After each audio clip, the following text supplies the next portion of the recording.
Hello everyone, I am Deepak Purve. This video is for class 7th on subject mathematics, chapter 3rd, decimals part 2. In this video, we will discussion on topic that is conversion of decimal numbers into decimal fraction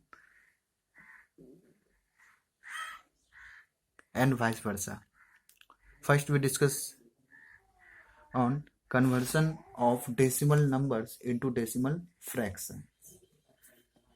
For this, we follow the procedure, that is to convert a decimal number into a decimal fraction. Remove the decimal point from the given decimal number and put it as a numerator. In the denominator, write 1 followed by as much zeros as the number of digits in the decimal part. यानी एक decimal number को हम लोग decimal fraction में convert करने के लिए सबसे पहले क्या करेंगे, तो रिमूव कर देंगे डेसिमल पॉइंट को। डेसिमल पॉइंट जो गिवन डेसिमल नंबर में रहेगा उस डेसिमल पॉइंट को रिमूव कर देंगे, हटा देंगे। उसके बाद रिमूव करने के बाद उसे हम लोग न्यूमरेटर के फॉर्म में पुट कर देंगे, न्यूमरेटर की जगह लिख देंगे। जैसे एग्जांपल में 0.48 है तो डेसिमल को रिमूव कर देंगे तो क्या बचेगा 048, डेट मीन्स 48, उसको न्यूमरेटर में लिख देंगे। यहाँ पर 2.153 है तो डॉट को डेसिमल को रिमूव करेंगे तो क्या वैल्यू मिलेगा 2153, उसको न्यूमरेटर में लिख देंगे। After that in the denominator right 1 followed by as much zeros as the number of digits in the decimal part. The decimal part में जितना डिजिट होगा उतना ही जीरो डिनोमिनेटर में लगाएंगे, उससे पहले 1 को लिख देंगे। ठीक है, डिनोमिनेटर में 1 को लिखेंगे, कहाँ लिखेंगे 1, तो जितना डेसिमल पार्ट में जितना डिजिट होगा उतना जीरो के पहले। तो यहाँ पर हम लोग देख रहे हैं कि डेसिमल पार्ट ये हुआ 153, इसमें 3 डिजिट्स है तो 3 जीरो के पहले 1 लिख देंगे। ठीक है, तो कोई भी डेसिमल नंबर रहेगा तो डेसिमल को रिमूव करके हटा करके हम लोग जो नंबर मिलेगा उसको लिख देंगे न्यूमरेटर में, और डिनोमिनेटर में डेसिमल पार्ट में जितने डिजिट होंगे उतने ही जीरो डिनोमिनेटर में देंगे, उससे पहले 1 लिख देंगे। ठीक है, now we see the conversion of decimal fraction into decimal numbers. अब डेसिमल फ्रैक्शन में कोई नंबर रहेगा तो उसको डेसिमल नंबर में कैसे कन्वर्ट करेंगे, तो इसके लिए 2 कंडीशन आएगा। पहला तो डिनोमिनेटर में अगर 10 हो या 10 का मल्टीपल कोई होगा या दैट मीन्स 10 का कोई पावर होगा, या दूसरा केस हो सकता है जब डिनोमिनेटर में 10 के अलावा कोई अदर नंबर हो, जैसे 2 3 5 6 7 8, यानी कोई अदर नंबर 10 के मल्टीपल के अलग कोई नंबर होंगे, तो वैसे फ्रैक्शन को हम लोग कैसे डेसिमल कन्वर्ट करेंगे। तो पहला case when the denominator is 10 और हायर पावर ऑफ 10, जब डिनोमिनेटर में 10 हो या उसका 10 का हायर पावर कोई हो। ठीक है, तो for this we follow the procedure, that is starting from the right mark a decimal point in the numerator after as many digits as the number of zeros in the denominator. It means हम लोग right से start करेंगे। Mark A decimal point in the numerator after as many digits as the numerator as the number of zeros in the denominator. जितना denominator में number of zeros होगा, यहाँ number of zeros कितना है 2 है, तो राइट हैंड साइड से 2 digit के बाद हम लोग क्या कर देंगे, डेसिमल पॉइंट को मार्क कर देंगे, पुट कर देंगे। ठीक है, राइट कर देंगे। ठीक है, यहाँ डिनोमिनेटर में नंबर ऑफ जीरोज 2 है तो राइट हैंड साइड से 2 डिजिट के बाद डेसिमल को मार्क कर देंगे, that means 6.13 is the value. Now है 267/10, यहाँ डिनोमिनेटर में नंबर ऑफ जीरोज कितने हैं 1, तो 1 डिजिट के बाद डेसिमल को हम लोग पुट करेंगे तो वैल्यू कितना मिलेगा 26.7। यहाँ भी ये भी 10,000 10 का मल्टीपल है या पावर ऑफ 10 है, पावर्स ऑफ 10 में है। तो यहाँ भी नंबर ऑफ जीरोज को काउंट करेंगे तो 1 2 3 4, 4 जीरोज है। ठीक है, तो 4 डिजिट के बाद राइट हैंड साइड से 4 डिजिट के बाद डेसिमल पुट होगा, मार्क होगा। तो यहाँ तो 1 2 3 3 डिजिट ही है, तो यहाँ पर जीरो लगाकर हम 4 डिजिट बना सकते हैं, क्योंकि लेफ्ट हैंड साइड में जीरो लगाने से इसके वैल्यू में कोई चेंजिंग नहीं आएगा। 0 2 6 7 मीन्स 267 ही होगा। ठीक है, 267 ही होगा, चाहे इस टू से टू के पहले कितना भी जीरो क्यों ना हम लगा दें। ठीक है, तो हमको 4 जीरो है तो 4 डिजिट के बाद डेसिमल पुट करना है। तो 1 2 3 एक जीरो ले लेंगे तो 4 डिजिट के बाद डेसिमल यहाँ पुट कर देंगे। ठीक है, तो फाइनली वैल्यू हमको मिलेगा 0.0267। लेकिन इस डेसिमल को कंफर्म करने के लिए हम लोग यहाँ जीरो जो है ऑटोमेटिक अपने मन से लिख देंगे ताकि कंफ्यूजन ना हो। Now second condition, that is second case, is when the denominator is other than 10 और हायर पावर्स ऑफ 10। जब डिनोमिनेटर में 10 या 10 के हायर पावर के अलावा कोई अदर नंबर हो। तो for this we follow the procedure. First, divide the numerator of the fraction by the denominator till a non-zero remainder is obtained।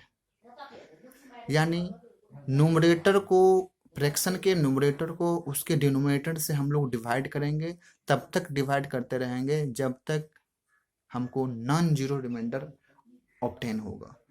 जब तक नॉन जीरो रिमाइंडर हमको आता रहेगा तब तक कंटिन्यू हम डिवाइड को आगे करते रहेंगे। नॉन जीरो में जीरो का अलावा अगर कोई और रिमाइंडर आता है तो आगे भी हम फिर से डिवाइड करते रहेंगे। Now after second, that is put a decimal point in the dividend as well as in the quotient। यानी डेसिमल पॉइंट हम डिविडेंड के नंबर में हम लोग पुट करेंगे और साथ ही साथ हम लोग क्वेश्चन में भी डेसिमल पॉइंट पुट करेंगे। जब भी हम डेसिमल पॉइंट पुट करेंगे तो दोनों जगह करेंगे, डिविडेंड जो नंबर को डिवाइड दे रहे हैं वहां भी, और जो क्वेश्चन जो रिजल्ट आएगा वहां भी, दोनों जगह हम लोग डेसिमल पॉइंट पुट करेंगे।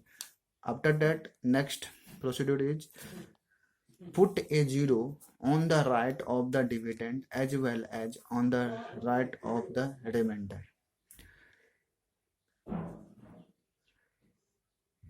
डिविडेंड के आगे हम लोग 1 0 पुट करेंगे।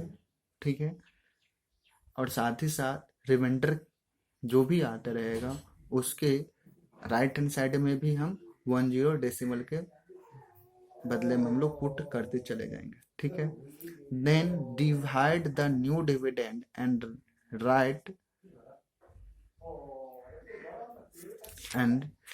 The question to the right of the decimal in the question.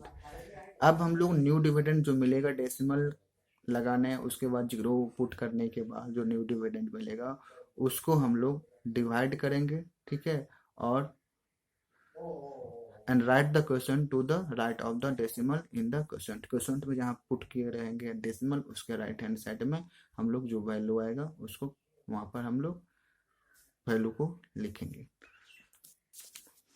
Fifth process is that is repeat the step 4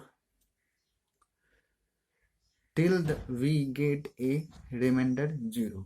और इसी प्रोसेस को, चौथा प्रोसेस को हम लोग तब तक रिपीट करेंगे जब तक कि रिमाइंडर 0 ना आ जाए। ठीक है, तो now questions regarding from this concept, that is convert 19/20 into A decimal. ये अभी ये number fractional that means decimal fraction में है, इसको डेसिमल नंबर में कन्वर्ट करना है। तो डिनोमिनेटर से हम लोग, डिनोमिनेटर 20 है, डिनोमिनेटर से न्यूमरेटर को डिवाइड देंगे, न्यूमरेटर में या न्यूमरेटर को डिवाइड देंगे डिनोमिनेटर से। तो यहाँ 19 है, 19 20 के टेबल में नहीं है तो यहाँ पर हमको डेसिमल लेना पड़ेगा। तो यहाँ भी डेसिमल देंगे और क्वेश्चन में भी डेसिमल दे। ठीक है, डेसिमल के बाद 10 यहाँ पुट करेंगे। ठीक है, अब ये वैल्यू हो गया 190। 190 में 20 से डिवाइड देंगे तो 9 टाइम्स लगेगा। 180 सब्ट्रैक्ट होने के बाद 10 मिला, रिमाइंडर 10 मिला। अब इस डेसिमल के बदले में यहाँ पर राइट हैंड साइड में, इस रिमाइंडर के राइट हैंड साइड में 0 हम लोग लिख देंगे। ठीक है, तो न्यू डिविडेंड हमारा क्या मिल गया? न्यू डिविडेंड मिल गया हमको 100। अब 100 को 20 से डिवाइड देंगे तो 5 टाइम्स लगेगा, तो यहाँ 5 लिख देंगे। ठीक है, अब रिमाइंडर कितना बचा? 0। तो अब यहाँ पे फिनिश हो गया डिवीजन, कंप्लीट हो गया डिवीजन। अगर यहाँ 0 रिमाइंडर नहीं बचता तो हम लोग क्या करते? फिर से इस डेसिमल के मतलब यहाँ पे 1010 पुट करते, तो न्यू डिविडेंड मिल जाता हमको। फिर उस न्यू डिविडेंड में 20 से डिवाइड देते, जो वैल्यू आता यहाँ पे वो उसको यहाँ पे क्वेश्चन में लिखते। तो यहाँ पे 0 आ चुका है, तो यहाँ पर कंप्लीट हो चुका है division. Hence 19/20 is equal to 0.95। अब यहाँ डेसिमल के पहले हम 0 क्यों लिख दिए हैं? तो डेसिमल को कंफ्यूजन ना होने के, डेसिमल जो है एग्जैक्टली शो हो, कन्फ्यूजन ना रहे, तो हम लोग किसी भी नंबर के पहले 0 लगाने से कोई वैल्यू चेंज नहीं होती है, इसलिए हाईलाइट करने के लिए डेसिमल को हम लोग 0 अपने मन से पुट कर दिए। ठीक है, अब now we see the another that is alternative method for solving these types of question. That is, we multiply the denominator if possible as well as the numerator by a suitable number so that the denominator becomes 10 or higher powers of 10. हम लोग denominator को अगर possible होगा तब हम लोग denominator क्या करेंगे? मल्टीप्लाई करेंगे, साथ ही न्यूमरेटर को भी करेंगे। दोनों को, डिनोमिनेटर और न्यूमरेटर दोनों को करना पड़ेगा बाय ए सुटेबल नंबर, उस सुटेबल नंबर से, सो डैट इस प्रकार की डिनोमिनेटर जो है वो 10 या हायर पावर ऑफ 10 मिल जाए। डैट मीन्स डिनोमिनेटर जो है वह 10 के फॉर्म में या 10 के मल्टीपल, डैट मीन्स 10 के हायर पावर के फॉर्म में वो चेंज हो जाए। जैसे 20 है तो 20 को हम 10 के पावर में कन्वर्ट करेंगे, 25 जा 100, 100 मीन्स 10 का पावर 2, तो हम 5 से मल्टीप्लाई करने पर हम क्या कर सकते हैं? डिनोमिनेटर को 10 और 10 का हायर पावर ऑफ 10 में कन्वर्ट कर सकते हैं। तो 5 से मल्टीप्लाई करेंगे, तो जब भी मल्टीप्लाई करेंगे तो हम डिनोमिनेटर और न्यूमरेटर दोनों को करेंगे, तो हमको वैल्यू क्या मिल रहा है? 95/100। ठीक है, अब ये अभी फ्रैक्शनल फॉर्म में है, तो डेसिमल फॉर्म में कन्वर्ट करने के लिए हम बता चुके हैं कि जितने डिनोमिनेटर में जितने जीरोज होंगे उतने डिजिट के बाद हम लोग डेसिमल पुट कर देंगे, डॉट पुट कर देंगे इन द न्यूमरेटर। तो दो जीरो है यहाँ पर, तो 2 डिजिट के बाद डेसिमल पुट करेंगे तो 0.95 मिलेगा। The remaining concept regarding this chapter will be continued in next video. Thank you for visiting this video.